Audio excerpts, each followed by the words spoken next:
Sports for Real with Coach Hall on this Sunday afternoon of the Super Wild Card weekend. Last night, the Chiefs knocked off Miami in the blizzard. I thought Miami would show up, but evidently they had the cold too much on their mind and all the injuries that they have. Maybe they didn't feel like they can really win that game, and it showed. They got pushed around, and when they had opportunities to do something, they didn't do it. So that leads us to today. Because of the weather situation that's going on all over the country, today's earlier kickoff between Pittsburgh and Buffalo has been postponed to tomorrow at 4:30. There's also a game later that night which was already scheduled between the surprisingly sinking Eagles and the division winner Tampa Bay. But today, since we don't have the Pittsburgh-Buffalo game, it's now time to kick off Dallas hosting Green Bay. Green Bay is a hot team, but they're young. They weren't really expected to be in the playoffs, but lo and behold, with a fresh, brand new quarterback, Jordan Love, he's going down to Dallas with an opportunity to play with some house money. And given the way that Dallas is so tight and under pressure, they might just have a chance to knock off the Cowboys. But it's going to have to be done in the shootout because Green Bay's their defense is not quite strong enough to go deep into the playoffs, but they are good enough to give the Cowboys a scare. So if Dak Prescott continues with his turnover ways, then the Packers have a real good shot. But we'll see. Tonight, you have the homecoming of Matthew Stafford as he brings in his LA Rams to take on his former team, the Detroit Lions. Yes, it's been over 30 years since Detroit hosted a playoff game, and that place is going to be on fire. The Rams are on fire also. But Detroit, they seem to be getting tighter and getting better, and as they get better, they get tighter. This is the kind of team that can go on a run and make it deeper into the playoffs. I still think San Francisco is the best team in the NFC, but the way Detroit is playing and with the chip they put on their shoulder, I think they can play with anybody. But again, they have to get by the Rams first tonight, and next week should be some very, very interesting divisional round games. But there's also a lot going on in the sports world. As you saw last week, Michigan knocked off Washington to win their first championship since '97.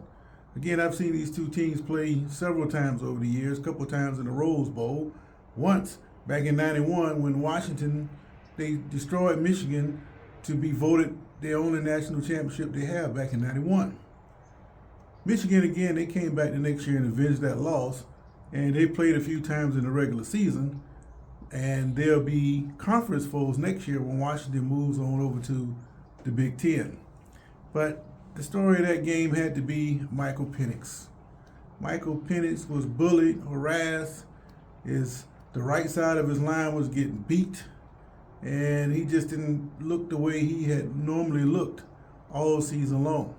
No bigger play to illustrate what happened to Penix during that game was that key interception that he threw when they were trying to get within one score.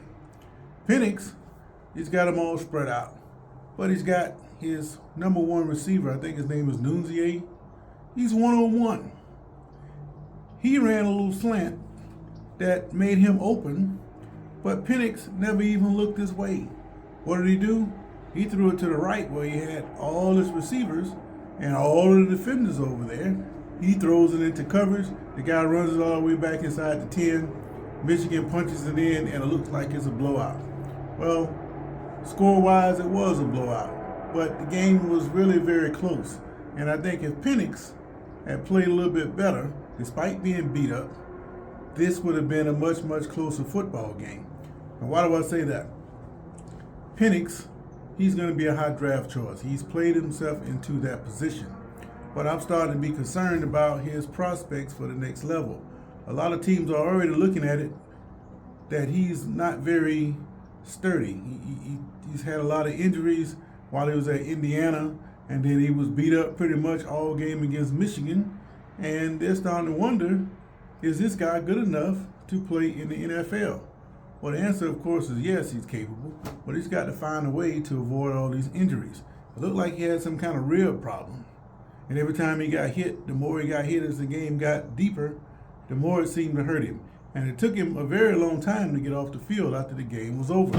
But the big thing about what I saw with Penix, you have to keep your composure no matter what happens to you. Because in the pros, they're going to hit you. There's going to be some bigger, faster guys hitting you in the pros.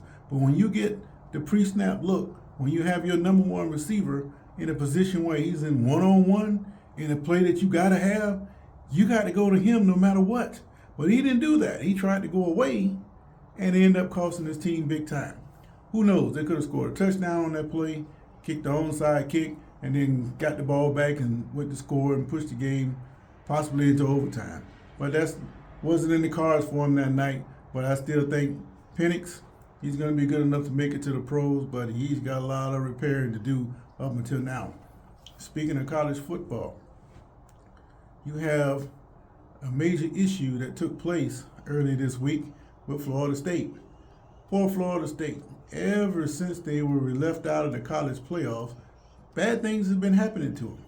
A lot of guys opted out and decided not to play against Georgia in the bowl game. A lot of the people who are going to play or try to go to the pros, they don't want to play because they don't want to risk injury. Then you get embarrassed, 63-3. And then on top of that, now you're being put on probation by the NCAA. Why, you may ask? Because of NIL. Now, as murky as the NIL situation is, you must have been doing something pretty egregious to get slapped with an NIL penalty. So what they're going to be put on probation for is an assistant coach allegedly offered a person who played for Georgia to come to Florida State, and they were going to offer him X amount of money per month. $15,000 a month is to my understanding of what he was being offered. And in the end, the kid didn't come, but it set the stage for an investigation. How the information got leaked, maybe it was Georgia who did it to him. I don't know. But they got wind of it, did some kind of investigation, and found out that this player was offered all of this money from the Florida State assistant. Again, he turned it down, but evidently that is a violation. Now, I thought clearly these players, they have the right to negotiate whatever amount of money they were going to get. And by negotiating with these people, I don't see what a violation is. Somebody needs to point that out to me. But the booster club, or the arm of Florida State who's dealing with that, called Rising Spear, they are now punished also, but not really. They can't give money directly to the university, but they can still talk directly to an athlete. So if I can offer an athlete so he can make money doing whatever, where's the real punishment? Except for the fact that you're putting Florida State on probation for 2 years. Look like, to me, like Bugs Bunny used to say, dog pile on the rabbit. Well, they dog piled on the Seminoles right now, and I don't know where the bleeding is going to stop. Now, Mike Norvell, is to my understanding, was a candidate to apply for the vacated position of Nick Saban, who retired. That position has been since filled by Washington's head coach, Kalen DeBoer, and it's a moot point now. So they have decided to, Norvell decided to skip that interview and stay with Florida State, which I think is a wise move because he's shown that he can win on this level. And with the uncertainty about which direction the ACC and Florida State is going to go, which I think is really going to be Florida State stuck until that land grants right deal expires. It's a messy situation, and everybody in college football has their eyes on it. But essentially what you have here is everybody not want to be held accountable. You sign a deal, and then when you see everybody else doing certain things, you want to jump into the situation too, even though you are tied to this land grants deal. If they're allowed to get out of this deal, who's next? Or better yet, what deal is authentic? You don't have to stick with any of it. And that favors the free spirit. And right now, Florida State is clearly shown to be a free spirit. Speaking of free spirits, a couple weeks ago, the courts have sided with Washington State and Oregon that they can keep the Pac-12 name alive and play as a 2 team conference. I think it's great. They got abandoned by all the other members of the Pac-12, and now they get a chance to make all the money, make any kind of deal they want for 2 years. And with all the upheaval going on, there's going to be some separation take place, and truth is going to be shown in these next 2 years about who made the right decision to change conferences and who didn't. And I think with the Pac-12, or Pac-2 now, with the opportunity to expand how they want, they're going to end up grabbing some teams like a Florida State, and they're going to rebuild. They got 2 years to do it. They already have agreements in place with the Mountain West, and I believe another conference they're talking to. They're going to have a decent schedule out of this, and they're going to make a lot of money. Who knows? May end up with both teams in the playoffs. Wild possibility, but the way things are happening, everything is wild now in college sports. But I am rooting for those two guys, Washington State and Oregon State, because they were done wrong by their former members, and on top of that, those former members tried to take the money on the way out the door. The court said, no, you can't do that. So give a shout out to the little guys. But anyway, back to the Packers and the Cowboys. Dak Prescott is on the clock. If Prescott plays well, they should beat Green Bay by at least 10 points. But if he struggles, throws a couple of interceptions, the Packers don't have anything to lose. So who's to say? The Packers could wind up knocking off the Cowboys, and the immediate downfall of all of that, the fallout, you're going to have McCarthy possibly being relieved. Dak Prescott, he's probably not going to get another contract extension. And then there are going to be some other heads that roll. The Cowboys are going to be completely dismantled if they don't get deep into the playoffs. Better yet, if they don't even get to the Super Bowl, regardless if they beat Green Bay today, they can still be dismantled.